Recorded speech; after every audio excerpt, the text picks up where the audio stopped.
আসসালামু আলাইকুম। Hello everyone, কেমন আছেন আপনারা সবাই? আজ কিন্তু আমার রাত্রের একটি ভিউ নিয়ে চলে আসছি আপনাদের সঙ্গে শেয়ার করতে। তো দেখুন রাত্রে আমার বেলকনির ভিউটা কত সুন্দর দেখা যাচ্ছে, মাশাআল্লাহ। গাছের পাতাগুলো একদম সবুজ রঙের, আর পুঁইশাকের পাতাগুলো দেখুন মাশাআল্লাহ কত সুন্দর দেখা যাচ্ছে। আচ্ছা, আমি একটু কাছে নিয়ে দেখানোর চেষ্টা করি আপনাদেরকে। দেখুন এই উপরে টবের ভিতর হচ্ছে আমি পুঁই শাকগুলো রাখছি।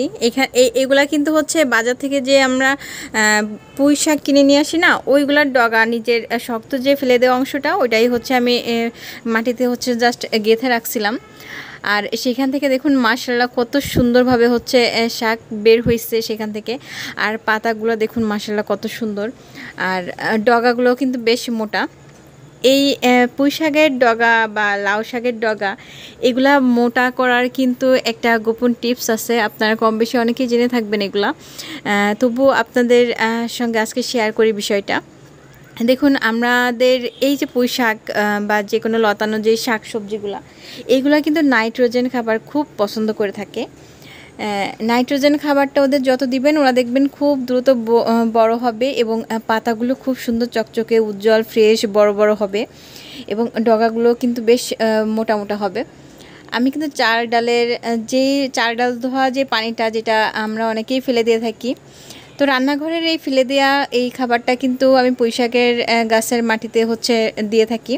চাল ডাল ধোয়া কিন্তু আমি ফেলে দেই না, এই শাক গাছের গোড়ার মাটিতে দিয়ে থাকি।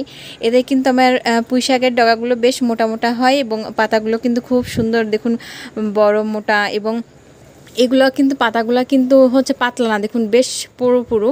এবং এত মোটা তাজা হইলে কি হবে, বা ডগাগুলো এত মোটা হইলেও কি হবে, দেখুন এইগুলা কিন্তু যখন আপনার রান্না করবেন না, একদম গলে যাবে, অল্প জালেই গলে যাবে। দেখুন এখান থেকে হচ্ছে অনেকগুলো কুশি, প্রত্যেকটা পাতার গোড়া থেকে কুশি বের হচ্ছে। আমি যত কাটবো তত বেশি ডাল হবে, যত কাটবেন শাক গাছ আপনার যত কাটবেন তত বেশি ডাল হবে, তত বেশি ঘন হবে। আর পাতাগুলো দেখুন, মাশাআল্লাহ, দেখলে আসলে খুবই ভালো লাগে। এই যে দেখুন, এই যে কুশি বের হচ্ছে, কুশিগুলো খুব এই দেখুন একটা গাছের গোড়া থেকে এই একটা কুশি বের হয়েছে, আবার এই যে এখানে একটা কুশি বের হয়েছে, অনেকগুলো ছোট ছোট কুশি বের হয়েছে।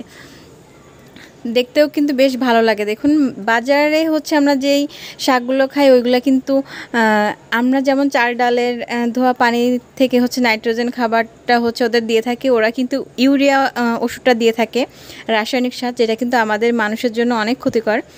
তো আপনারা চাইলেই কিন্তু পুঁইশাক গাছটা আপনাদের বারান্দা বাগানে চাষ করতে পারেন, খুব সুন্দর ফলন হয়। তো আচ্ছা, ভালো থাকবেন, সুস্থ থাকবেন, আল্লাহ হাফেজ সবাইকে।